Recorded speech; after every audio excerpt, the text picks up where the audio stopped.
welcome to ABA Inside Track, the podcast that's like reading in your car, but safer. I'm your host, Robert Perry Cruz, and with me as always are my fabulous co-hosts. Hey, Rob, it's Diana. And it's me, Jackie. So everybody, usually we start these episodes off by talking about something funny, and then we start to seg into like, but this is a podcast about behavior analysis and behavior analytic research. I'm going to skip some of that this week, not because I don't like coming up with funny little stories, but because we told everyone we were going to do a 2-part series of episodes. So if anyone listened to part 1 and now they're listening to part 2, they're going to know what we're doing. They know our little joke. They know our little trick. So rather than trying to be too clever by half, I say let's just get started with part 2 of our series on research and practice and where the twain doth meet in this episode titled From Practice to Research. Hamlet, part 2. Well, you do have to say what they always say, though, is, if you're just tuning in now, you should go back and listen to the previous episode. Good call, Diana. So if you're listening to this now and you say, wow, my first episode of ABA Inside Track, I'm so ready to listen to a podcast about behavior analysis and behavior analytical research, just stop. All right, stop what you're doing, turn it off, go download last week's episode first. And then, you know what, though? I think the nice thing about these 2-parters is you only have to listen to one part if you really want to. Because otherwise, everyone's going to get upset and say, I don't want to go download another episode of your show. Goodbye. Delete. I mean, the listeners can do what they want. They can drag and drop our podcast into the recycle bin, and that would be sad. But so, it is going to hang together, I think. We it's think. a 2-parter we here. Hope. Yes. We hope so. So if you haven't listened to part 1, I mean, you probably would get a little bit more out of today if you had, just because we'll be referencing it a little bit. But if you haven't listened to part 1, you know what? Just listen to part 2 and then go back and listen to part 1. It'll be like, when you see a movie and then you see you saw Star Wars and you were like, I wonder how Darth Vader became so bad. And then you get the prequel trilogies and we all loved those. Remember the prequel trilogies? I do. And I loved them. We loved them.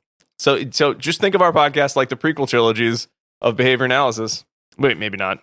Can I just tell you one thing, though? Of course you can. I saw this awesome t-shirt. There was a Star Wars t-shirt. And it had, now I don't remember who it had on the front. It was not a good story.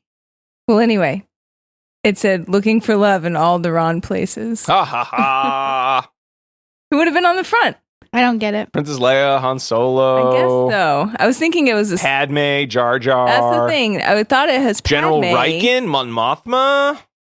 I'm going to look Dexter it up. Jetster. I don't know who any of these are. So many characters. Newt Gunray, perhaps? I'm just going to name Star Wars character. Chief Chirpa? Could be anybody. Yep. Those are all the Star Luke Wars characters that I know. Skywalker? You know Luke Skywalker? Actually, my child, we don't have to talk about this right now because it's a podcast and not about Star Wars. That's too bad. Let's change topics. Let's change formats real quick. All right, let's get back into it. So, last week, we talked about research to practice, and that was an episode in which we talked about how practitioners need to do their best by the research end of our work as behavior analysts. They need to be contacting the research, reading the research, thinking of their practice as research light in some ways, or hey, you know what, practitioners, I'm one of you, research heavy. That's what I think. But because we didn't want our researchers out there to feel like they got short shrift, like we're just like practitioners rule, researchers drool, or anything like that, we said, you know what? We've all got to reflect. So this week, we're talking about how some of the ideas that come from practice can play into research. And it's not exactly a direct parallel, and that this isn't really an idea about how researchers need to pay better attention to practitioners exactly, but more the idea of researchers needing to think about their work as going beyond just what do we think of as the behavior analytic box of research, and that's all we ever do, and we're not really going beyond our 7 dimensions of Baer, Wolf, and Risley, and it has to be applied and behavioral and analytic, and that's it. And if it goes anywhere beyond that, it's no good, and we're not going to research it. And again, don't want to knock any of the great researchers out there who are doing amazing work in our flagship journals, but don't we all sometimes sit back and say, what would be a fun idea that would be really socially important?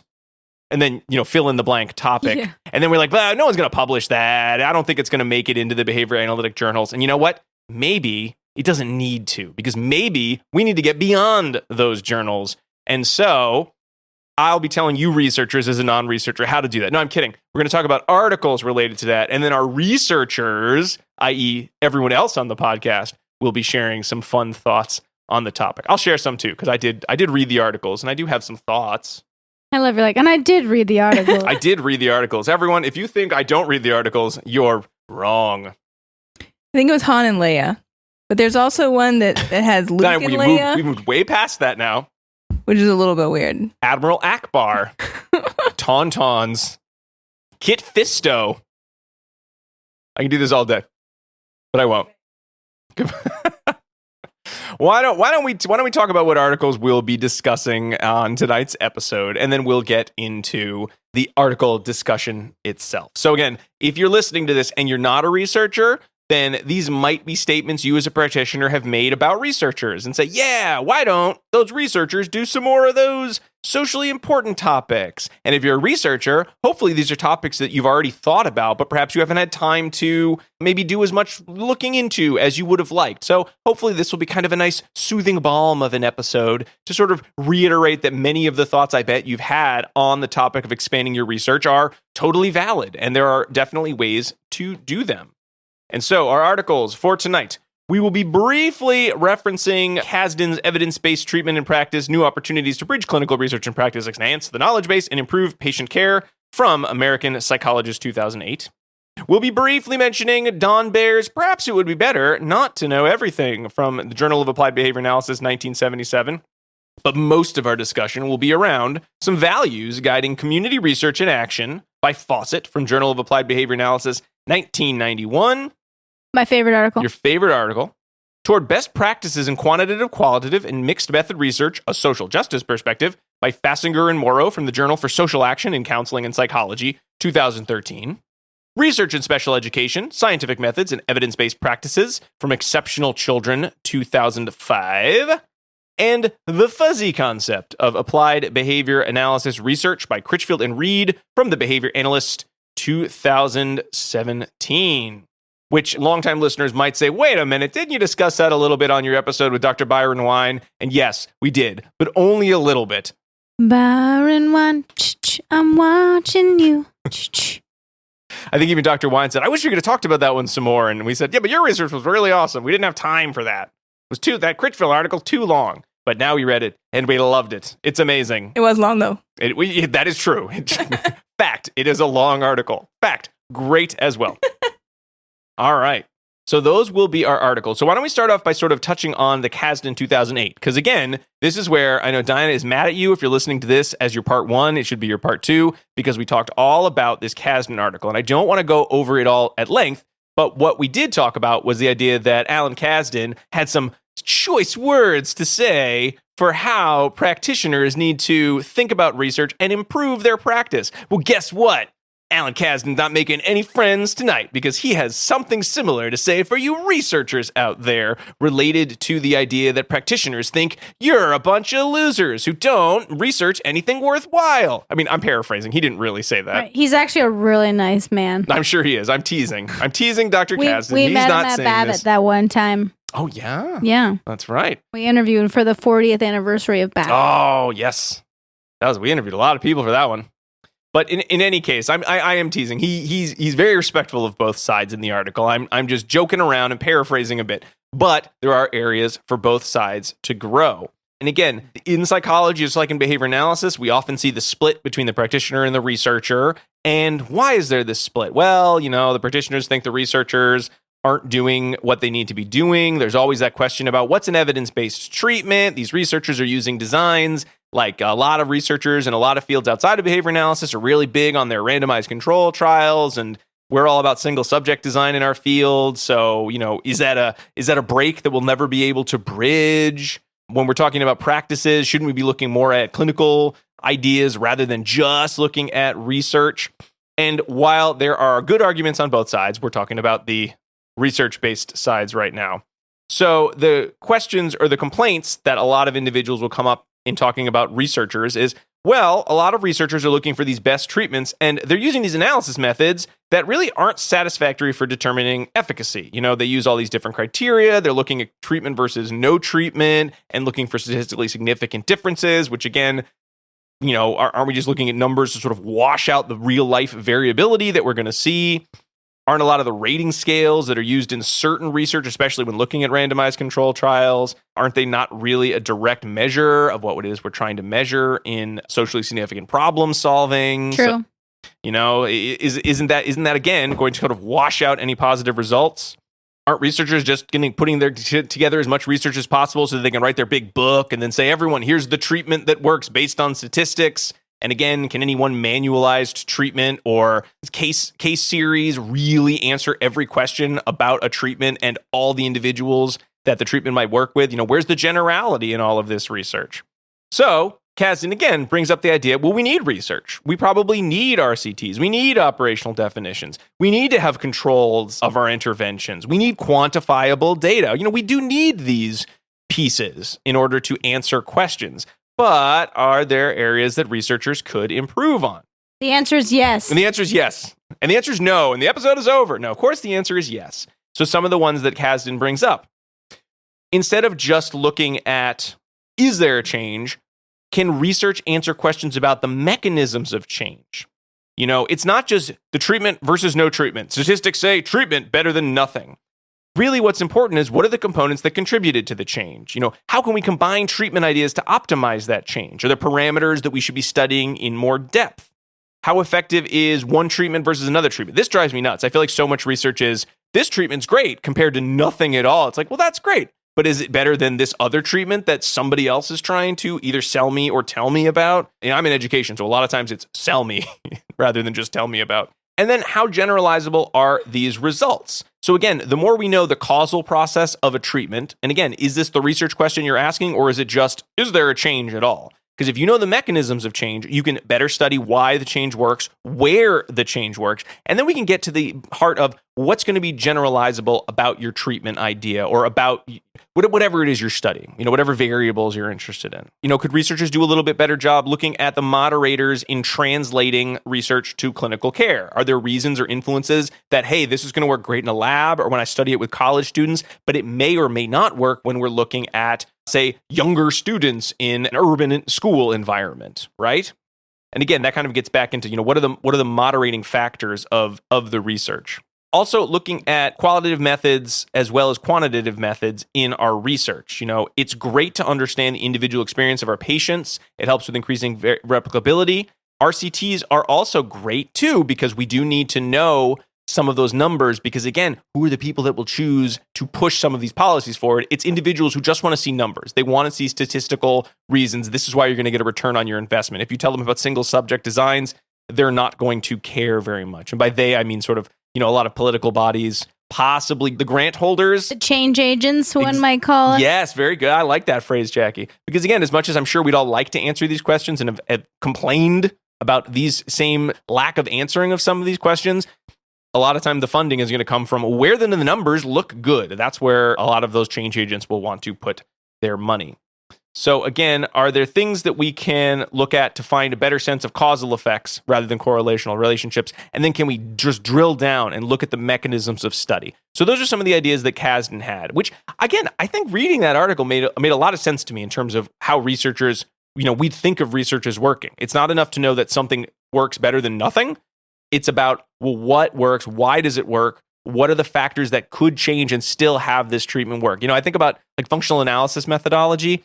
It's one of those things like, well, you can read that original, 82/94 article and say, that's it. We've got it.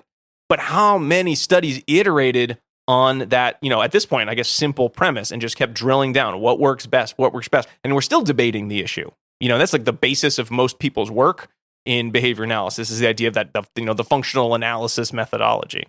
Well, and if you can go beyond the functional analysis methodology and go right to the task list, right, where there is for researchers looking at the comparative analysis and the parametric analysis, right? So that's looking at these bigger studies and drilling down what is necessary and sufficient in order for treatment to be effective and efficient. Bam, all the words. You and your task list, Jackie. Thank you. You love that task list. I don't know what number it is. I think it's in the B's. You're good. I can't remember any of the individual. I remember the themes. The themes of our task list. I could not tell you the exact numbers or letters at this point. So again, very brief discussion of Kasdan, but I think those points really capture a lot of what we're going to be talking about tonight, in that idea of what works, why does it work, and how can we, as individuals who support researchers or who are researchers ourselves, or yourselves, to be honest, how can we answer some of these questions? And we'll be talking about some other articles that will do just that. I think it was the old bees from the 4th edition. All right. 5th edition's still new to me, so I haven't memorized it yet. Now, I think very briefly, we can talk very quickly about, Dr. Baer's, perhaps it would be better not to know everything, which again, I think captures what I love about many articles written in sort of the 70s by some of the leaders in the field back then, in that it has this sort of like fun irreverence to it that I always enjoy, because I do love when researchers are like, I'm going to write an article and it's going to be kind of fun and a little bit anecdotal, have some references, and sort of speak to a point. Huh? To Oedipus. That's where the title came from. Oh, yes, thank you. So, I mean, I don't think we need to spend a lot of time on this one paper, but I think it speaks to a problem that was true in the field back then that still is to some extent, and that is the idea that as a field, we're all about our single subject designs, often to the exclusion of, say, the randomized control trial or other statistical methods of looking at kind of treatment efficacy and the pros and cons there. And again, we don't need to get into all of those pieces, but this is something when you're teaching students, you spend a huge chunk of time talking about single subject versus other methodologies and designs. So tell me more about kind of what that discussion goes in and sort of your thoughts on the matter when it comes to modern research. Well, we as behavior analysts focus a lot on single subject research. And I, for one, think that there's a time and a place for single subject design and a time and a place for group design. And it really depends on what you need to learn from your research and why you're doing it. So we focus a lot on single subject design in our field because we're interested in determining if the change that we've recommended and put into place is going to actually be effective and therapeutic for the one individual that we put the treatment in place for. And we have lots of different ways of determining that, right? Based on our different single subject experimental designs. And I can talk about those for a long time, but I don't really think I need to right now, right? But the whole idea... That's for your shower time later. Exactly. But the whole idea is that we can figure out if something is effective based solely on its implementation with one individual, or sometimes if it's across a couple participants, a few individuals. But there are absolutely and obviously limitations to that. One of the largest being the issue of generality outside of that very small subject sample that we included in our research design. So yeah, we can say, oh, look, we demonstrated with certainty that this was effective for these 3 people. Someone could easily come back and say, so, right? That's 3 people out of the world of billions of people. That's not really very many that you demonstrated. Well, your treatment for 3 people work for my school of 700 children. What do you think? Maybe, but I don't know. Maybe. Let me give you all the money. I like that maybe. Right. I need to do some more research. So I think because we as a field are, rightfully focused on individual change, often because we need to determine something that's idiosyncratically functioning for this one person, single subject design is often a good approach. But it's not the only approach, right? There's other questions that can be answered better and with greater potential generality using large N subject design, so group designs. And it's very true, of course, that you can lie with statistics, right? You can manipulate whether something's statistically significant based on the size of the groups that you're making comparisons in.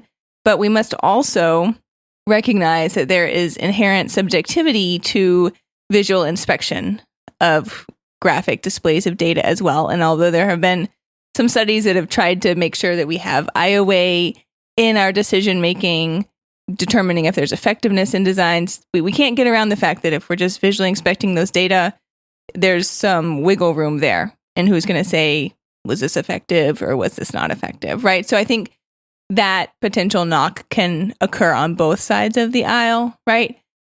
So there are going to be times where it may be appropriate if we're looking for big picture answers on not this one person has this problem I need to address, right? But this big group of people have a problem like littering, right? That I want to address, and I want to have big changes across the group where group design may be the more appropriate approach. And that doesn't mean that what's being implemented is not behavior analytically sound, right? But the measurement may be more appropriate as a group design And instead. I agree with you 100%, which is good, right? Phew. I know. But, This is going to get really unpleasant. I'm going to make kind of a rash claim that as behavior analysis grows and grows in popularity and grows in the amount of populations that we serve, that we may come to do group design research and randomized control trials to show the effectiveness of our treatments and then to figure out where the boundaries exist, right? Because we know that they work for some, but not for all. And when does that matter? And it will matter, right? As our treatments become more widely known and used across a wide variety of populations. So I'm going to venture to say that maybe even in as little as 5 years, we may see more and more behavior analysts conducting these group designs to look for the limits of our treatments that we've seen work in these single subject designs. And I do read the Baer article as, I think you could read it one of two ways, especially with a modern lens. You could read it as, the way I think is meant to be written, is the idea that, hey, single subject designs are important designs.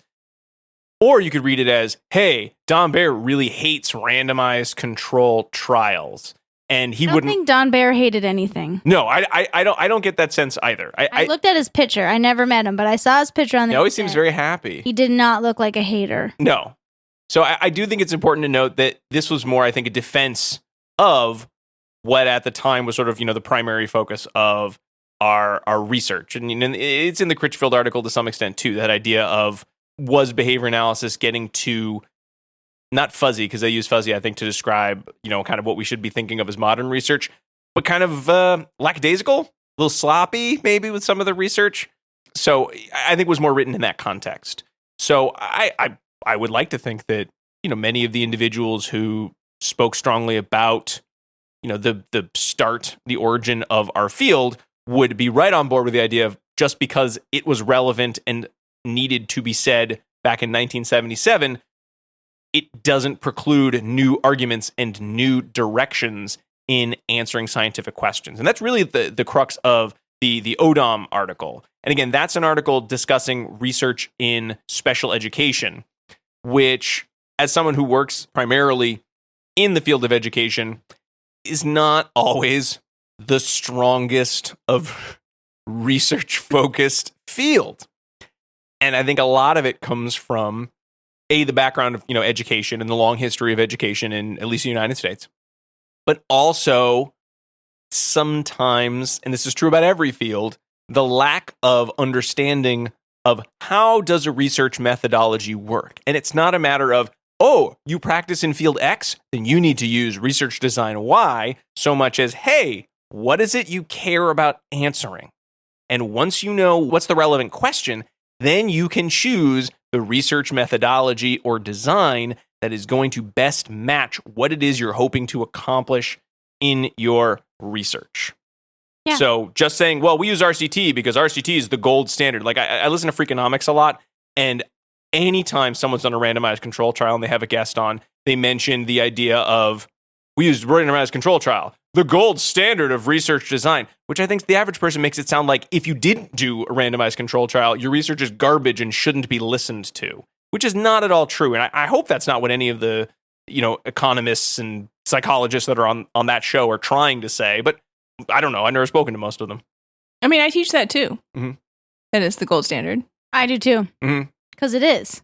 But gold standard is not the same as only standard or super best, better than every other. It is better than every other form, ultimately, right? It accounts for most potential outlying variables and biases. But it doesn't mean that other research can't also demonstrate effectiveness. Right. And Odom says that too in an article that we also read for this week, which I really appreciated. Mhm. That was a great article. The one that I was just talking about that he wrote? Yeah. Yeah. Love it. You did say you love it. What did you did. like about that article specifically? I like that he brought up the fact that it's a struggle to get special education research. Mhm. I can see that. It's a struggle to find the parallels between the educator in the chaotic classroom and the researcher in the controlled environment. But you can do it, right? When the researcher is informed by the practitioner. Mhm. And I really liked that. And I liked that, I mean, the point was made again and again and again that while the RCT is the gold standard, it's not the only way to answer questions, and it's going to depend on the question, which was what you said. Mhm. Well, he said it. I just kind of paraphrased what he said. Well, what you both said. I did appreciate, kind of just to continue on with the Odom article, the idea of where did the idea of research come from, and how so much research came from medicine and medical research. But the big difference, and there's a good quote, I think he says it's a Brantlinger from a 2002 article, quote, that science and education, when we're talking about kind of science and education, I think it applies to behavior analysis and psychology to some extent, of these aren't hard sciences, but they are the hardest to do sciences. I did like that. Because I think if we think about all our researchers, we should do exactly what medicine does. Well, the way medicine works or doesn't work, and the way studying human behavior or education as a component of human behavior works, it's not the same. If there's a bacterium and you use drug A, it's either going to change the bacterium or not. And it's going to be relatively consistent across most of that type of bacterium, because we're talking about something with the same proteins, right? Right, but the nice thing that I like about the parallel between medicine and psychological research, it doesn't affect everyone the same. Mm-hmm. Right? So we can say this medicine A is the best for most people. Mm-hmm. Right. But there are going to be those underlying people that it is not effective for, which is when you would need a single subject design research to understand the limits. Yeah, why is it not working? What is different? Mhm. Kind of like in PBIS, when you look at the tiered Yeah. approach, right? Mm-hmm. But there's something about, I think, medicine study where it does seem like when we can look at causality, there's often a little bit easier sense of, well, why did this work or why did this not work? If you really want to get down to a molecular level, that you can sort of do with human behavior, but maybe not to that same extent. Or we're talking about, I don't want to say there are less variables in medicine than there are in human behavior, but I hope everyone kind of understands what I mean when I'm saying that, without trying to be dismissive of the great work that's been done in medicine. Certainly in our current history, all the great work that's been done with medicine. But that idea of shout out to vaccines. Exactly. but the idea of the kind of the various layers and contexts that come into, say, studying a social problem, especially like we're talking about maybe social justice research, versus I'm going to study if this medicine will or will not work. Those are both important questions. They're both going to have complicated answers, but we can't use the same research design necessarily to answer both of those questions. Yeah. I mean, maybe you can, depending on the question. But it may be harder to quantify what yes, the variables are when you're looking at something like psychological or educational research. that's the smart way to say it, Diana. I hope. Thank you. Let's cut out whatever I said. We're just going to put in what you said, because that's what I wanted to say. It's about the discussion. It's about getting there all together. It's about the journey. Yeah. Really learning about practice and research was the friends we made along the way. Not the outcome. I mean, Odom puts out some, other recommendations kind of related to some work that the American Speech and Language and Hearing Association has sort of laid out, the idea of let's look at your tiers of evidence. So, if we can get evidence that's like a big meta-analysis of all, that includes lots of randomized control trials, well, that would be the best evidence to answer our question. However, couldn't we look at, say, a level where we look at, say, controlled studies with some sort of randomization or quasi-experimental designs? What about a well-designed non-experimental study? So, we look at case studies or correlational studies. And then maybe even kind of at the lowest level, and not even lowest level, like it's the worst level, but sort of just a different level, the idea of what about an expert committee report or talking about clinical experience? And these are all very important pieces of evidence. We're going to weigh them differently, but that doesn't mean that each of these pieces of evidence aren't going to be relevant to the final whole. If you just throw out the RCT study, I think a lot of practitioners, like we talked about last week, will say, yeah, but I don't care that it was 1,000 people. they're not the people I work with, or that's not the client. Those aren't the clients I have. So it's not going to work for me and I won't do it. And nuts to your research. Ooh, nuts to your research. Yeah, I don't know. Maybe Diana, you have a better way that I could say nuts to your research? No, that is actually the precise clinical That's term. the professional I got it. term. Nuts to your research. So I'm going to make a shirt with a squirrel on it holding a nut. That's a great idea. It is. Can you make that? Is it? Can I make that? Probably not, but I'm sure I could find someone who Can could. we have your brother make it, Diana? I'll wear it. I do. I would. Yeah, right. Or they could be reading an article or journal of Right. your choice. You know what? That'd be good. Journal of your choice. You know, Right. whatever field you're in, and it says nuts to your research. my I love gosh, it. I love Trademark that. us, everybody. So we're gonna send that idea to ourselves One in an to envelope. 21. Copyright us. So I think as we're kind of getting close to a break, and we're gonna start talking about some of the other articles, we sort of have set the playing field. There's something to be learned And for the I'm researchers winning. out Just there. kidding. That there are multiple ways to use research to answer questions, and it is the question rather than the methodology that is important. So let's take a break, and when we come back, let's talk about some of those questions and how a discussion of methodology might play into expanding the research base. We'll be right back.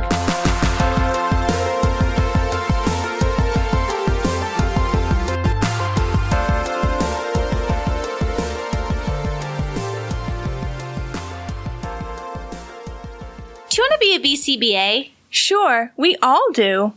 Now you can come to Regis College in Weston, Mass. to get your graduate degree. Choose from any one of these courses.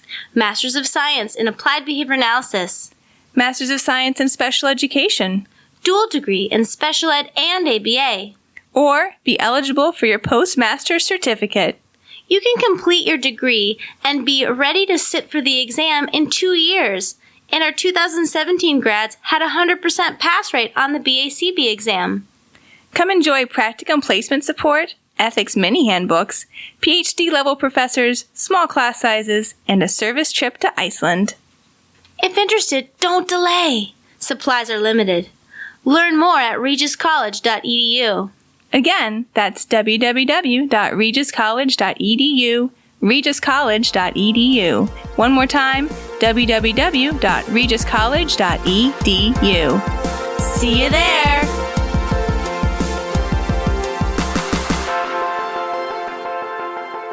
And we are back talking about practice to research.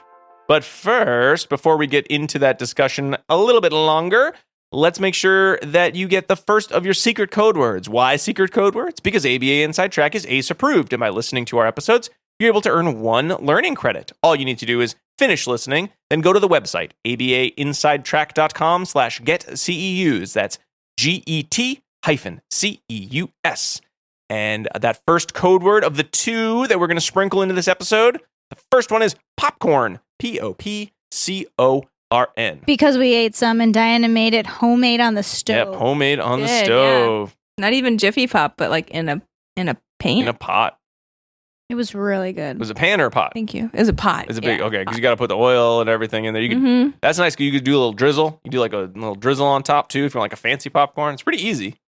I could do it. If I can do it, you can too. It was really easy. I watched. It looked easy. So easy to watch. Popcorn. All right. So when we last left off, we were going to focus our discussion on what are the questions of research, and therefore, how can we expand what we think of as behavior analytic research out there. So we had a couple articles, and Jaggy, why don't you start us off? Because as you wrote in the notes, I love this research article, specifically speaking about Fawcett's 91 article. It is one of my favorites. Which Exclamation I'm point. glad you put it in the notes because we wouldn't have known otherwise that it was one of your favorites. It's actually one of my top 10 favorite articles of all time. Wow. I assign it in every ethics class. Even if it doesn't fit into what I'm talking about, I assign this article because I think this, although I am still working on this type of idea that Fawcett presents, I really love his, I think it's Steve, right? His idea about, how we should be choosing research and what research should look like going forward, along with White's idea on participatory action research. So I think those two articles go hand in hand, but we're not going to talk about White today, but we're just going to talk about Fawcett. Mm-hmm. But one thing I love is this paper was written in the 90s, and it feels like it was written yesterday. That is Right? true. Yeah. Yesterday. It was amazing to hear someone so eloquently discuss ideas that I'm like, wow, this is Coming about recent now. modern topic. Yes. So if you're like, 91, I was only 11 when this came out. You were today when this came out. Mhm. Because this is amazing. Highly relevant. It is. So so he starts the paper off when he's like, we're all in behavior analysis because we're here and we found injustice in the world and we wanted to make contributions. We wanted to make conditions better in the world for those vulnerable populations. And so we see there's lots of different ways to get there. We could be political, we could lobby, we could be activists, but all of these things leave us feeling unsatisfied because they're super not systematic. And so things will change in one area, but not another. And that's why we all got into behavior analysis, because change is systematic and it's objective and it's sometimes permanent, right? With behavior analysis. And he's like, yeah, that's why we all got into behavior analysis. And I was like, yes, that is true. Yeah. Right. And I, full disclosure, in my real job, do a lot of interviews, right, for graduate students coming into our program. And, I'm like, why do you want to be a behavior analyst? And everyone's like, I want to help people. I want to help kids. I want to, work with children. Jackie, if they said, I just want to live up to the ideals put forth in Fawcett's 1991 article, would you be like, get in my program now? You know what? My face would probably turn into the heart emoji and I would float off into space. So what you're saying is if you want to get into the graduate program, make sure to listen to every episode we've done and you can probably game the system a little bit. No, and then, they talk about how looking at behavior analysis through the lens of behavior analysis and looking at communities, which is something that we don't necessarily always do. But if we did look at large groups of people, right, that can be determined as a client according to our new Ethics 2022 code. If you're reading the definition of a client, right?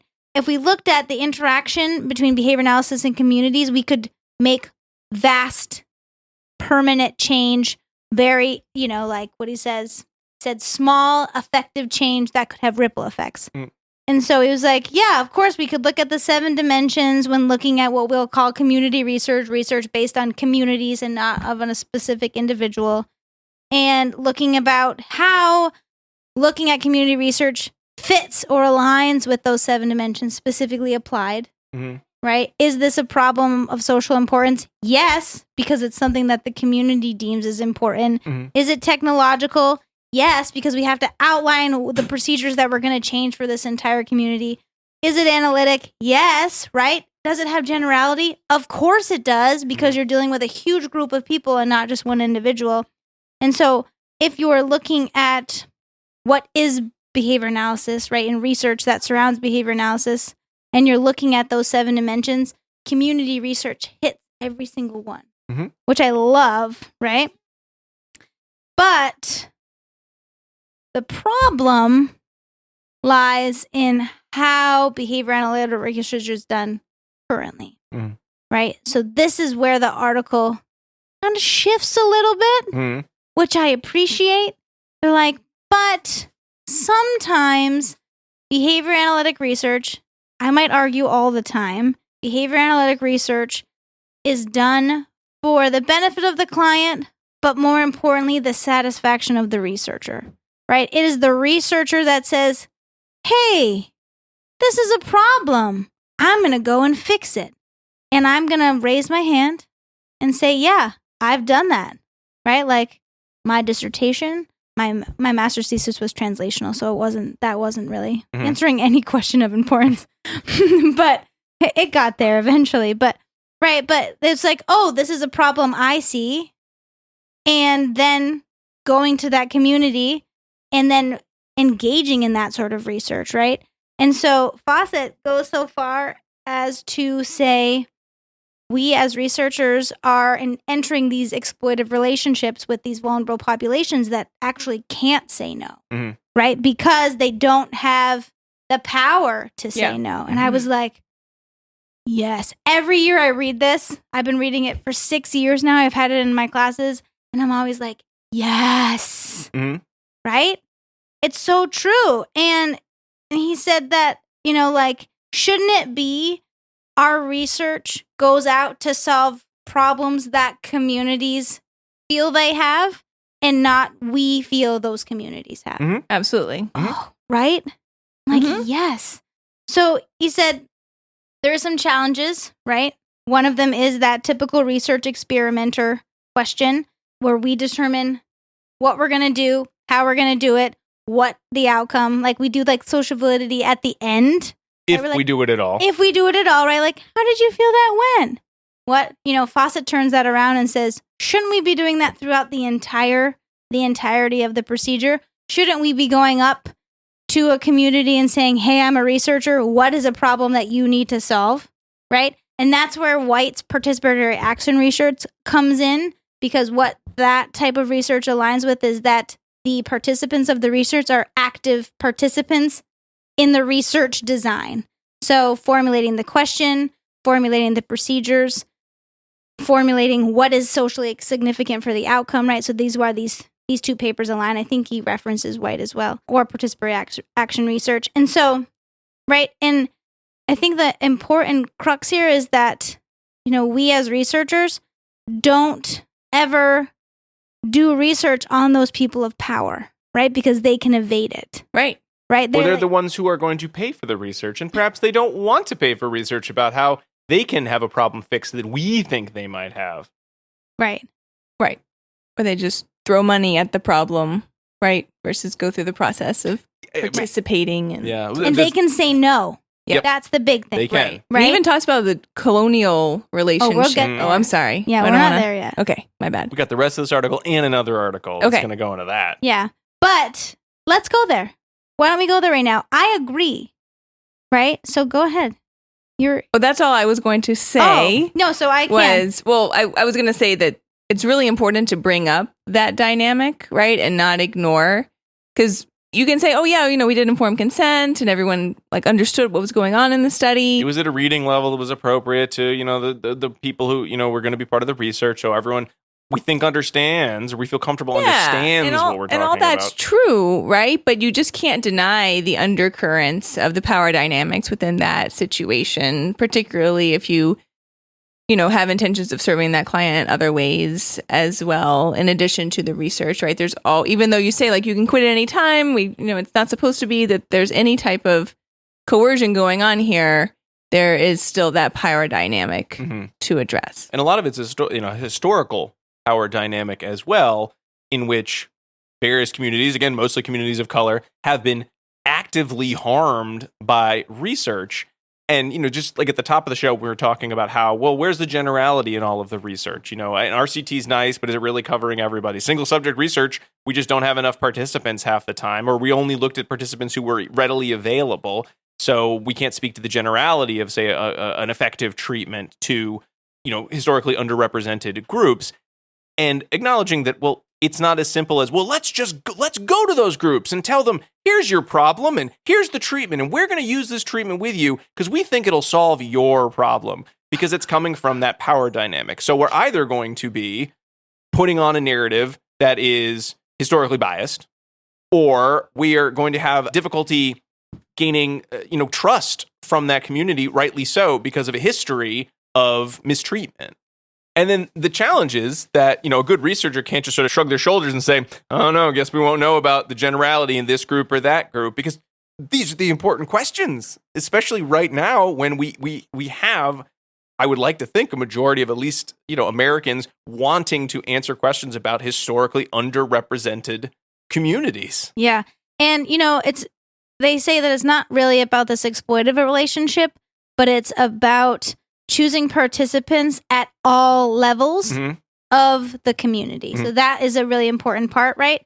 So the selection of participants should reflect the multi-level and systematic nature of the community problem. So they give great examples. I love their examples. So the first example they use is, okay, this small community has an adolescent drug use problem. Yep. People are using drugs all over the place in junior high, let's say, right? And so they're like, okay, researchers would come in and look at the individual adolescent and try to change their behaviors of drug use, right? Okay. But what they failed to recognize is that individual lives within a community that has multiple levels of systematic plans already in place that may be contributing to that drug use, right? So they were like, okay, let's look at the community, right? There's no additional activities. Parents are working, so middle school students are always alone. Let's look at the number community level. Like, there isn't enough law enforcement out there to actually punish the problem. Let's look at teachers. Are teachers teaching alternate activities in order to engage in them instead of drug use? Have we looked at the parents and what their responses are on teaching to say no to drug use or providing an alternative behavior? And looking at what sort of resources are part of that community in order to then promote non-drug use in that adolescent community. So it's not just about the individual, but it's the whole level of the community when you're looking at that needs to change in order for the behavior to change.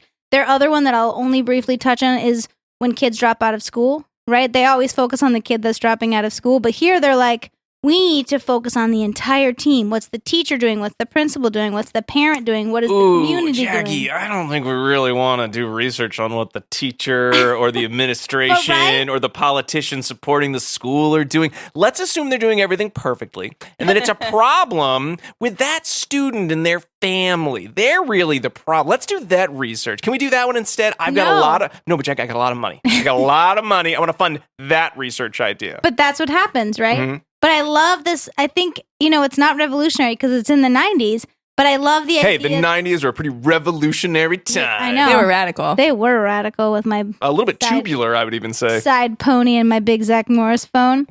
But so I like it here when they talk about the research would define the problem in terms of how far it is from what's desired. They would label the community strengths and weaknesses. They would talk about problem statements and talk about where the problem statements are, and this is so important, the strengths and how those strengths are at risk of not being strengths anymore. I love that, right? So, and thinking about the entire community and how you have to act on that community as a group to change the problem. Mm-hmm. So, I just love that. But the problem, again, lies, it's bigger than the community, right? Because you not only have to think about the community whose behavior is going to change, you also have to think about who's going to be peer reviewing the published research, right? Will they accept it? Because you are inherently in large community-based research, is what Fawcett says, you are going to lose a little bit of rigor, right? Because there's going to be so many extraneous variables at play that you have to think about, okay, how far can you go without someone not accepting your research? Funding agents, right? Is someone going to fund this after you've done it? Or if you do it, then they're going to be like, good job, see you later, right? And then those decision makers. Could you cut out these parts that say that the problem is like systemic racism or, changes need to be made at the top levels? Could you cut those parts out? What if we focus on the other parts, Right. Would that be okay? Because I've got a little bit more money I think I can find for you for your follow-up research. Right. And so Fawcett says that this is one of the critical pieces of designing this with your community. You're not designing this alone, right? You're coming into the community and saying, what is your problem?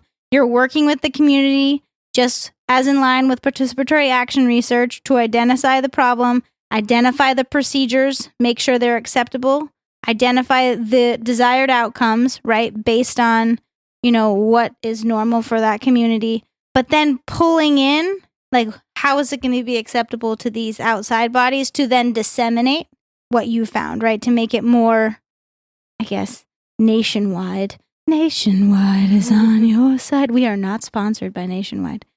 Right? And so they said, okay, this is what you need to do. It's tough. There's a lot for you to do. But they've given you 10 values that should guide community research. And so I don't think it'll be helpful for me to read them all out because we are running quite long tonight, I believe. No. Oh, okay. No, you got time. Read all 10. No. Well, they're long. But so I said, of note, the participants should see themselves in the research question and the outcome, right? So it should be collaborative in nature. The experimenter should be very, very, very sensitive to minimize any exploitive relationships, right? So get rid of that colonialism. Make sure that we are on the same page, even if it decreases the experimental rigor of the program, right? Because that is not number one here. Number one is to make change. The second thing is, does it matter to the community above the research interest, right? So we all know that we're interested in something and we keep researching it till it's dead, right? But that's not as important as, is this as important to the community? The other thing, is it happening or not happening right now? That's something important to think about, right? How can we make this change stick around? So how can we make sure that it's going to demonstrate generality and potentially maintain? Are we going to be able to collect data that is painting, I like to say, painting the right picture, right? So I like to think of data collection as like a canvas, using the right colors and trying to mimic, right? Can we find data collection that is sensitive enough and objective enough to take the data that we need to display those changes? And because that's going to be kind of hard, right? So can we do that? And then recognize that community research is going to have small changes and not larger changes. And so that's something, again, that we have to, I guess, put in our back pocket to remind that the rigor might not be there because of all the variables. The huge effect size from like 0 to baseline to 100 is not going to be there because we're dealing with a large group and the behaviors are usually large and multi-level. And then if you're thinking about dissemination, so you should be thinking about how the dissemination can provide support for the change agents, that funding level. So then that research and that specific change can provide further resources to that specific community to then increase community support, right, for whatever problem that hopefully has been alleviated. I just love that. One of the things that I found so amazing about that Fawcett article, because full disclosure, Jack, you've done a lot of these episodes, we've known each other for a long time. Sometimes the articles you cite as, this is my very favorite article, they get the little like ho-hum rolly eyes No, from that's me. so true. They do. But not this one. This one did not. I loved it as well. And I know, sorry, Don, I know that's your line. I loved this article, but I stole it tonight because I really did. And I think one of the testaments to how important Fawcett's article was that in reading the Bassinger-Morrow article from the social justice literature in terms of counseling psychology, so many of the points made in that article were almost exactly the same as the ones that Fawcett had made all those years ago. It's actually coming to participatory action research all the way back to White. Fawcett took those things from White, and then they took them from White, because White was not a behavior analyst. If you read the Bassinger-Morrow 2013, then it feels more like, oh, I understand. Yeah, this is probably when people started thinking about this in research, right? The late 2000s. That's when no one had thought about it before that. But no, it had been in place. And I mean, there are definitely some strengths. I don't want to diminish, Bassinger-Morrow's work, because some of their ideas of sort of, working with a community and looking at cultural competence either were terms that weren't as maybe not as defined or operational defined in the 90s. So that does sort of bring it up to the present a little bit more. Not that Fawcett reads old, but it is. It was in the 90s. It doesn't read old at all. No, it doesn't. It doesn't. No, but some of the terminology Yes. just wasn't in, more popular use or in scientific use at the time. So, Bassinger-Morrow kind of brings it, I don't want to say up to date again, because I think it's I don't know if there's a great way to not talk about both of these without always being dismissive of one of them in my praise. It's not my goal at all.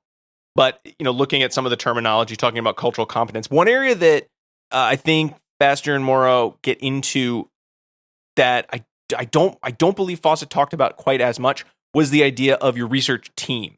For Fawcett, I think it did sort of feel like everyone can be a researcher, and here's how you can be the best researcher in terms of looking at meaningful change at a wide scale level, even if not, huge change at that, at each of those levels, was the idea of how do we ensure a cultural competence? So a little bit, kind of more, again, not advanced way of looking at the world, but the idea of just because you want to do all of these things as a researcher, you have to acknowledge the fact that there is a bias in your own history that is going to color your research. And while I think Fawcett speaks to that in terms of how are you working with the community, how are you asking questions that are relevant to the community, and it's not, kind of maybe sidestep some of the issue in that, like, you can't assume that your questions are the best questions.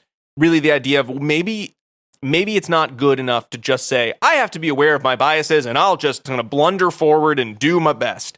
maybe you do need to say to yourself, you know what? The relevant questions that this community has are ones that I can answer to some extent, but I don't have really the level of knowledge I would need to make sure that I'm doing everything I can to support this community and look at a strengths-based approach of research related to this community rather than eventually I'm going to put all of my whatever bias on the question I'm asking or the research design or the data analysis at the end. And really looking at perhaps you should have a team, and that team shouldn't just be like, well, I need a team that knows this community, who thinks that, a researcher that thinks they're an insider to this community, because just because you think you're an insider to a community doesn't actually mean you are an insider to that community.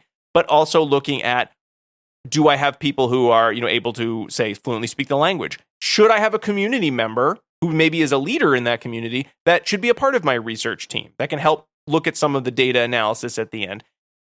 Do I have younger researchers who have a different learning history that could be a part of my research team?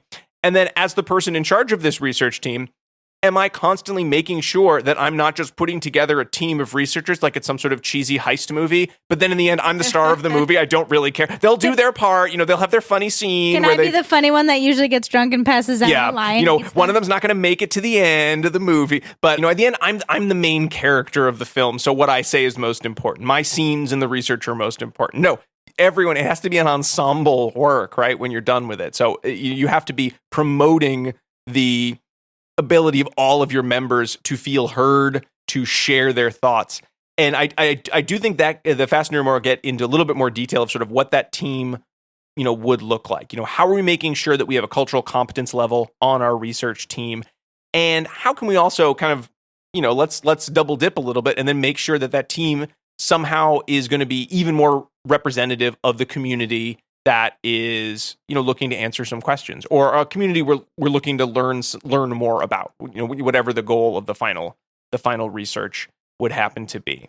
And I think this also too gets into the idea of, well, what are the questions we're asking? What's the design we're asking? I never thought about data analysis as dangerous. To be honest, it was, well, data is data, right? These are numbers. These are graph. This is what it is. But recognizing that just because you have data or you have a graph that may say a story, am I telling an appropriate story? Am I looking at my results from an approach that's appropriate to the community? It's a strength-based approach rather than, well, here's where you're doing everything wrong, and here's where I think you should do things differently because I am someone who's an outsider who has my own bias, and I'm not willing to reflect on that. These are all things. I'm hoping that most researchers have already thought about this, and they're listening. They're like, yeah, Rob, like, good job, learning this stuff.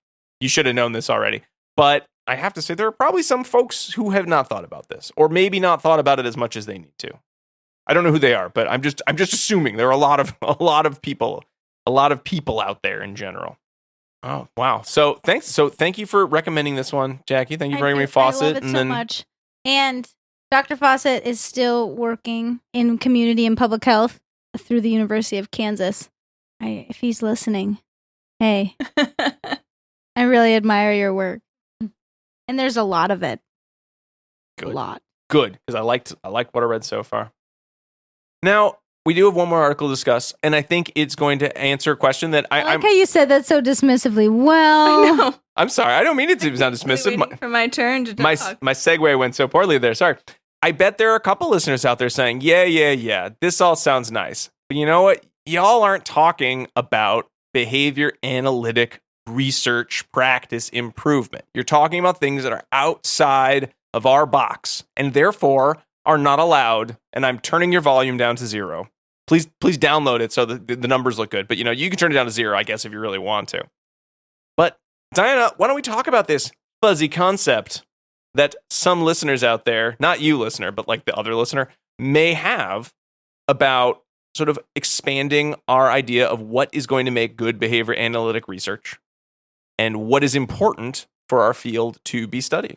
Okie dokie, I can do that. So seems like a really big task. We have 5 minutes to do so.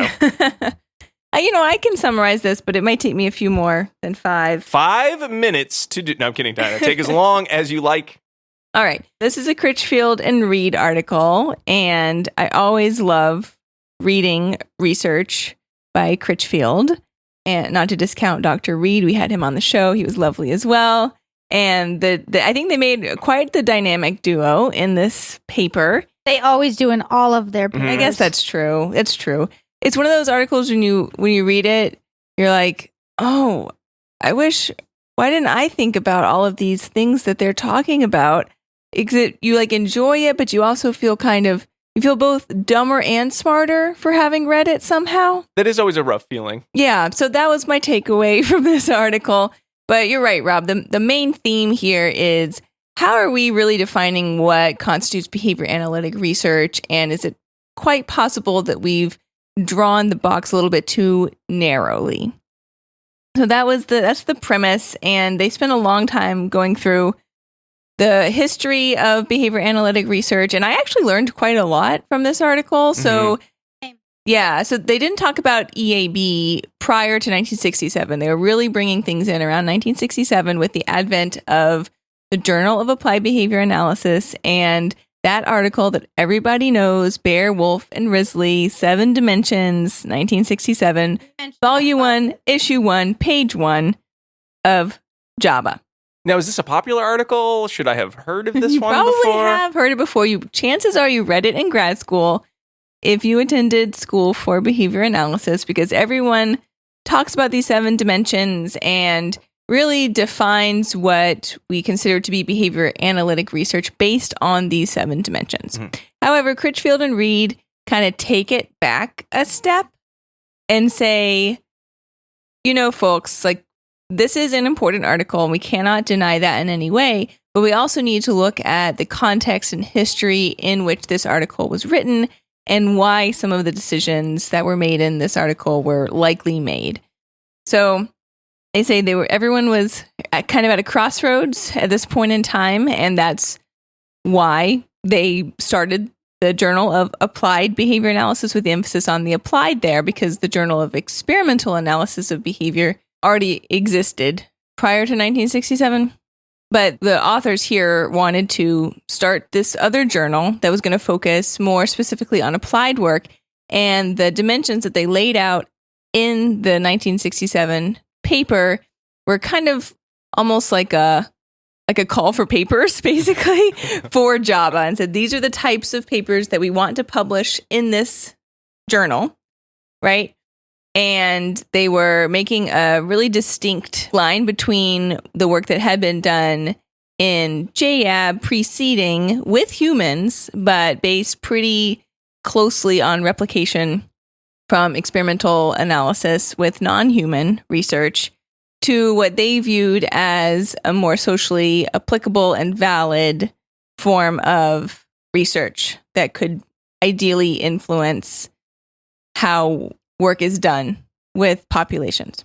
Okay, so in case anyone doesn't know the 7 dimensions, I'm just going to say what they are real quick here because do you want to do it, Jackie? No, I just wanted to say, get a cab. Get a cab is the mnemonic that some people might know, but I'll just make sure that everyone knows what they are because I'm going to come back to them in a little bit. Right, so the 7 dimensions of behavior analysis, or of applied behavior analysis that they're laying out here are, first of all, that the work is applied. And that's kind of like the umbrella for the other 6 that are going to follow. So it's applied work, meaning that it's socially significant to, ideally, the clients themselves. It's behavioral, so we're going to be measuring and observing something that we can quantify and determine if change has been made.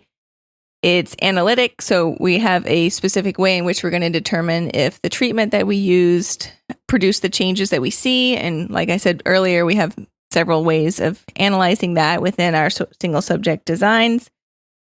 It's effective, so the treatment needs to have produced a measurable change. It's technological in its description, such that someone could read the definition and then recreate the study. It's conceptually systematic, so the terms that are used there are traced back to the principles of behavior analysis. And then it contains some component of generality and discusses how that generality might occur outside of the study. And the really important part here that Critchfield and Reed bring up time and again is that Baer, Wolf, and Risley say all 7 of these dimensions need to be present in order for the work to be considered behavior analytic. Do you know that one time in a previous PhD program that I was in, I wrote a review paper on this and looked at all the articles on perspective taking in the field of behavior analysis to see if all of them met all 7 dimensions of ABA, and only like 2 did. Yeah. So you should have immediately flushed that concept down the toilet. Can't be Throw 'em studied. No, thank you. Right. So that piece is really like the kicker there, right? That they said that all 7 of these things need to be present. And that's kind of what's stuck in the craw of Critchfield and Reed, basically. So, you know, I do love when they bring that in, the idea of like, we're not just writing this paper to complain about all the times people wouldn't accept our paper. So they claim. So, you know, it may seem that some of those dimensions are like more or less necessary to what we think of as the centrality of how we define ABA research. But at the time, Baer was really trying to draw this line in the sand and say, no, social validity is the way to go, right? And then later on, he wrote that what I think is an awesome paper on social validity. So this was really important to Baer specifically. And he was, you know, firmly in this camp of we need the research and the future focus of our field to be socially valid, meaningful change. However, by making this type of claim and, you know, helping to shape the direction of publications in Java, that left other types of research that maybe previously could have hung out in the same circles, like translational research or research that one might argue doesn't have clear social significance to its findings, without a really great home and without clear leaders or sort of proteges in the field to sort of, you know, garner its growth over time. So for a while, Java kept this social validity focus, and then the authors say sometime in the 90s, everyone started to think about this a little bit more and say, hang on. They called it, quote unquote, the crisis. Have we drifted a little bit here in our focus? And are we looking so much at applied research that we're not including technological descriptions and components? Or are we not relating everything back conceptually systematically to the principles of behavior analysis? And I secretly conceptually systematic, aside from applied, is my favorite of the 7 dimensions. Secretly. I guess it's not a secret now, because that's what makes what we do a science. This is an aside, everyone, not in the paper. If we just... Dear Critchfield, please put this in the paper next time. Call me. If we just say, oh, this worked this time and this worked over here, right? Why don't you try a picture schedule? And why don't you try doing some symbol exchange, right? Like those are all good things and they do work. But if we don't think about how they relate back to the science of learning, then we don't have something that hangs together as a whole that we're then going to be able to apply and use in new and novel ways. So I love CS. It is my favorite. But the point I was actually trying to make was that they said, oh no, we have this crisis, right? And the sort of the editors, I think, of Java at the time kind of recognized this and sort of helped to write things with respect to inclusion of conceptually systematic language in the articles coming forward from that time. This was also the time that they republished the Iwata 1984 study in 1992. No, 82, Did I say that backwards? 8294. I'm sorry. The Iwata 82 study, they republished that in 1994, which helped to demonstrate again, look, we can have applied research that is technological, that is conceptually systematic, that is clearly applied and effective. And so that kind of helped to right the ship a little bit. But the focus was still, wholly on the idea of these 7 dimensions, and we need to have all of them included.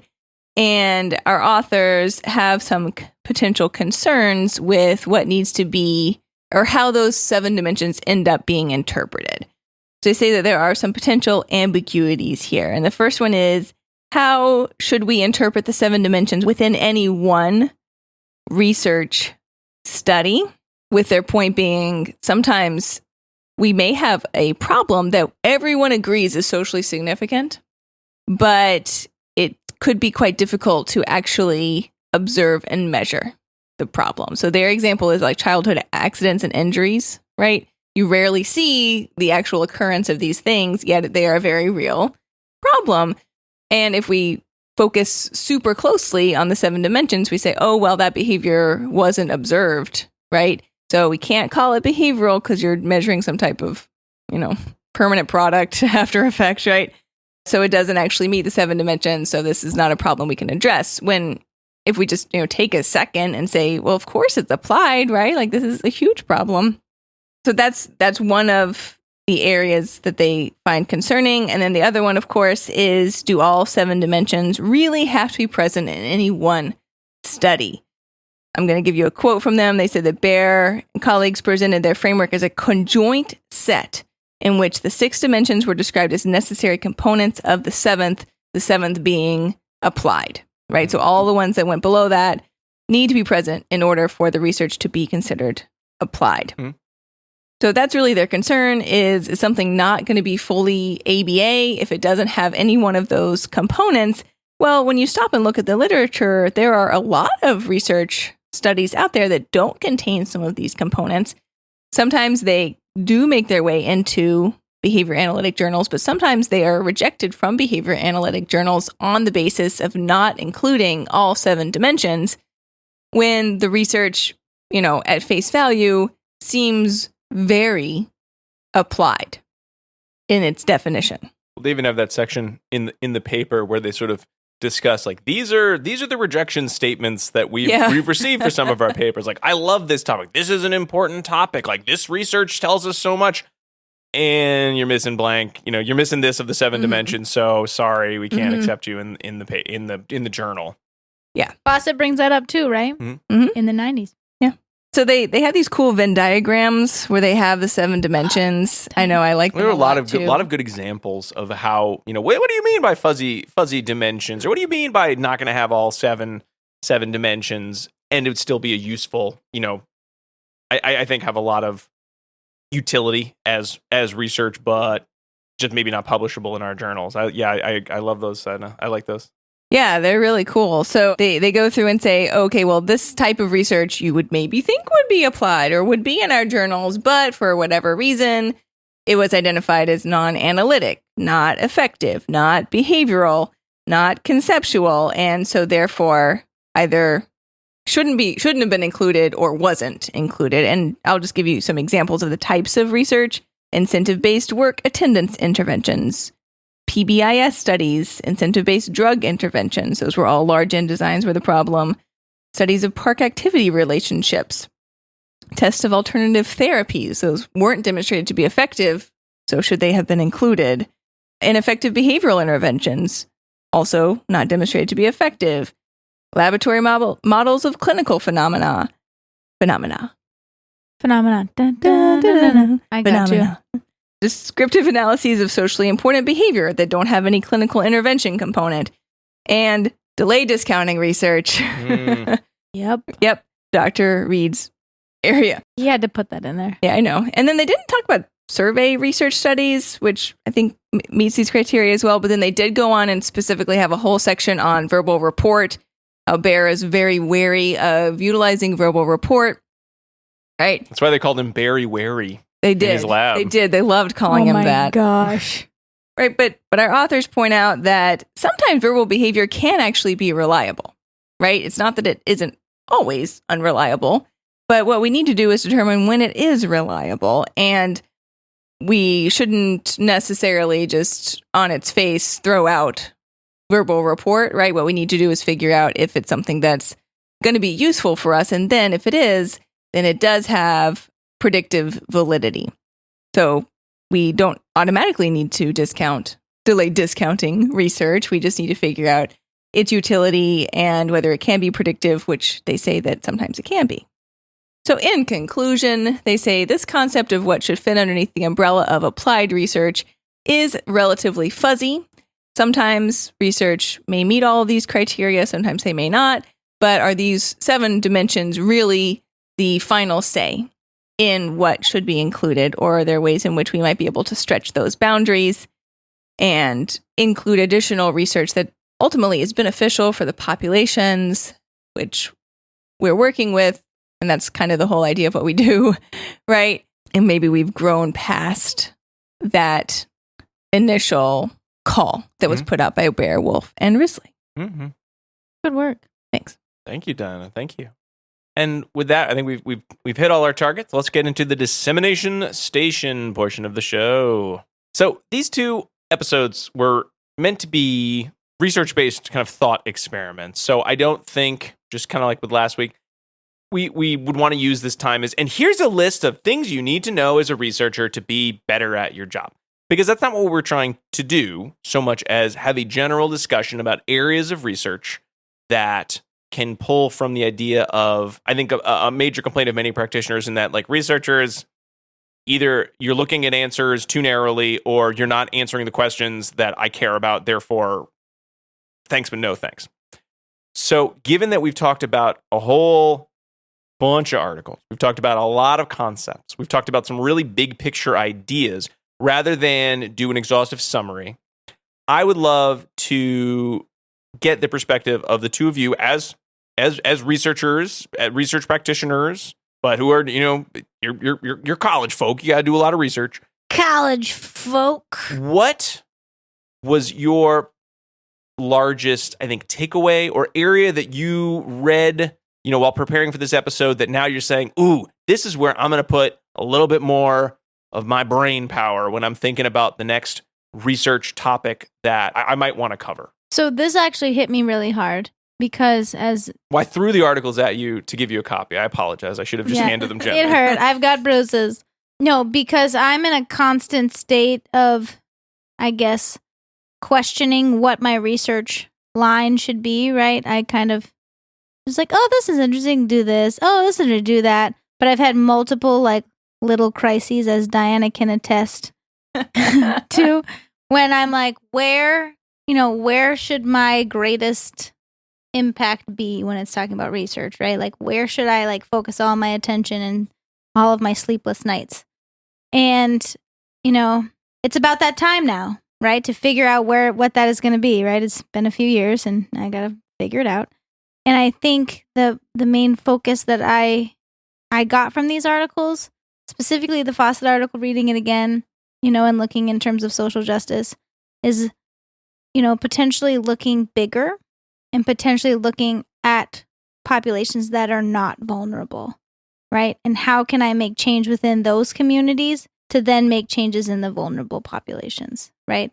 So how can I then take what Fawcett in the 90s was telling me to do, right?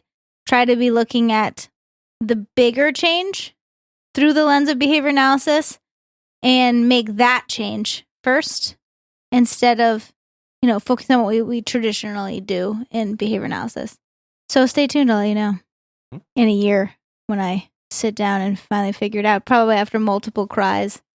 And Diana's like, I'm quitting, Diana. I'm going to work as a dog walker. That's my big take home, I think. Diana, how about you? I think what's a little bit challenging is that it's easy to just keep going, right, in the veins of research that are already existing. And there can be some important work to do there. But I also think, like Jackie said as well, that there are other areas that we might want to look at. And what's hard is figuring out how we can tackle those questions that may have social import for their communities through a behavioral lens in a way that we are going to feel satisfied with the way that we can measure the behavior, and other people are going to be satisfied so that that research can, first of all, demonstrate effectiveness, and second of all, reach a larger audience through publication. So I think that I want to, challenge myself to not shy away from those types of questions, right? And keep at them until I get to a point where I can get the question down in a way that allows me to say something through research as an answer. What about you, Rob? Well, I'm not a researcher, so who cares what I think? I care. Thank you. You're a researcher in your own mind. That's true. In my own mind, in my own delusional mind, I'm a great researcher. I'll use it to sort of sum up both episodes because I was more the practitioner end from last week. As we, are in 5 years of doing this show, many more years of practice, between all three of us, I increasingly hear questions, hear problems, read research that isn't behavior analytic necessarily. And I say, why? Why isn't behavior analysis a part of this research? Why aren't we thinking about behavioral principles to answer these questions? Why aren't we doing everything we can as interested parties in the betterment of the world as a whole to come up with meaningful research questions, meaningful research solutions, and then meaningful dissemination and generalization of those findings? And I remember a conversation I had with my uncle before he passed about politics. He was a reporter. He talked about politics. He broke a lot of amazing stories throughout his career. And I asked, why don't political decisions get made by reviewing the best research out there, having discussions, and then coming up with a consensus? And some folks around the table were real dismissive of that idea. No, this is the one true answer. This is the one true answer. But I remember he was very respectful of the fact that that was my thought process. And I wish I could say I was like 15 when I had this conversation. I was in my late 30s, I think. So it was a bit maybe naive to even ask this question. And he sort of just talked to us, well, that's unfortunately just not how decisions get made. That's just not how it works. And I could tell he felt the same way I did in that, well, that's stupid. That's how the world should work. We should be able to ask meaningful questions to the greatest number of people. Yes. We should be able to work together to come up with meaningful solutions. And then we should be able to find methodologies that make it impossible for any one person in power to say, I don't like that because it goes against the way I think the world works. Yeah. And while I don't think there's any one thing in any of these papers that we read across these 2 weeks that is going to, magically change the way the world kind of works right now, it is exciting to think that there are individuals out there who feel the same way and who, whether they're coming at it from exactly the same way I was or coming at it from a different perspective, are interested in those questions. Dan, I know you wrote a quote from the Critchfield and Reed article that you put in the notes, but I don't think you brought it up in your discussion. Would you mind? You want me to say it? I love it. I loved this quote. Sure. It's a quote from them, and then it also contains a quote from Baer. So it says, in short, investigators tackling problems of societal importance that have not been the focus of previous systematic investigation within ABA have little recourse but to embrace Baer et al.'s frequently overlooked assertion that, quote, the label applied is determined not by the procedures used, but by the interest society shows in the problem being studied. Mm-hmm. End quote. I love that. I love that quote. And then there was a second one too. Would you mind reading that one too? Oh, sure. So this is Risley. I like all the quotes. In read all the quotes. I'd like you to read the article to me right now. I just got tired of hearing myself talk at the end, so I just didn't do them before. But Risley in 2001 was interviewed, and he was reflecting on the trio of Baer, Wolf, and Risley. And he said that Baer was interested in explaining the world, Wolf was interested in fixing the world, and I, meaning Risley, was interested in exploring the world. The best friend. Right? Right. Trifecta. And I think regardless of whether you're a Baer, a Risley, or a Wolf, we can all agree that there are ways to answer questions, and that by just boxing ourselves into very specific lines of research, while that still is important and we still have important questions to answer, there are a lot more questions out there. And it's a big world. And why aren't we doing everything we can to bring this technology, this science, to the greatest number of people? And maybe they'll say they don't want it. Maybe they'll say this isn't the fix we have. We got to ask the stakeholders, ask the clients, what is it that's interesting to you? What are the questions that matter to you? But at the risk of trying to shove my own narrative down other people's throats, I find it hard to believe behavior analysis doesn't have something relevant to add to bigger conversations than some of the conversations I think we end up having. It's like that scene in Animal House where we go to the big frat party, and then everyone else just kind of keeps bringing us back to the corner where the other behavior analysts all are. Right. We don't have to be that way. I think our conceptually systematic approach is our greatest strength and what we have to bring, because other people have come to the same conclusions, right? Because guess what? reinforcement works, right?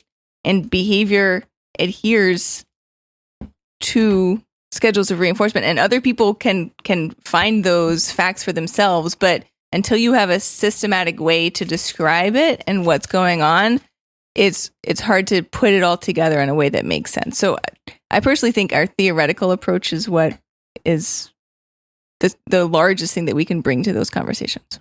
It's like a QVC bundle package. That's right. I think spot on, Diana. I'm going to punch up. I love Freakonomics, but I'm going to punch up. That last episode. I'm going to diss him again. It was Radio Lab last time. Well, Radio Lab, I have problems with the audio aesthetics. Freakonomics, I'm gonna punch up a little and say a lot of times those researchers they have on there, they've been doing some RCTs or some kind of quasi-experimental designs, and they're like, this is why it could happen. It could be this, it could be this, it could be this. They'd be like, did you get a behavior analyst on your team to talk about the actual possible behavioral underpinnings? You know, going back to what Kasdan was saying, who cares if you can say this treatment worked in this setting? What matters is why did that treatment work in that setting? How would it work in a different setting? That is the research question, not does treatment A work at all? Because it probably does. Guess what? It probably does. Just like placebo kind of works a little bit too, but we don't go out there saying, quick, everyone, grab some placebos. It's a Simpsons reference, Jackie. They go, where can we get these placebos? All right. Well, we hope everyone out there enjoyed listening to us discuss research to practice, practice to research, and all of the areas that we should be thinking about and working on. But before we wrap up, I want to make sure everyone gets our second secret code word. It is lion. Lion. Why is it lion? Because Gloomhaven is Jaws of the Lion. Oh, okay. We got a big game box on the table. Jackie was playing Gloomhaven, that super popular I was not. game. You weren't playing Gloomhaven? Nope. I was looking at the box. Okay. Saying I'm not playing that game. All right. No Gloomhaven. But anyway, your code word's lion. The fully cooperative fantasy campaign adventure that Never gonna think all of those words. Everyone's gonna be writing in your code word was Gloomhaven. Like, no, it's lion. Lion. Lion. All right. Well, that brings us to the end of our two-parter think piece episodes of ABA Inside Track. We hope you enjoyed them. There are a lot of ways that you could let us know whether you did or whether anything we said has you thinking, or some ways that you're going to be looking at your practice or your research. We would love to hear all about that. There are a lot of ways that you can share that information. First of all, we'd love it if you keep listening to the show on Apple Podcasts, Spotify, Stitcher, wherever you like to get your podcasts. You can also get in touch with us through all of our social media outlets. We're at ABA Inside Track on Facebook, Twitter, Pinterest, and Instagram. You can find these episodes posted and leave comments on our YouTube page where the YouTube subtitling features are active, or leave comments on our website, abainsidetrack.com, where you can also find links to the articles discussed, as well as an archive of all of our old episodes and places to purchase CEs, all kinds of CEs, all the CEs you could ever want. But you can't get all of them. You can get all of them, but we recommend not getting all of the CEs from our show. But they're there. The ones you want to get.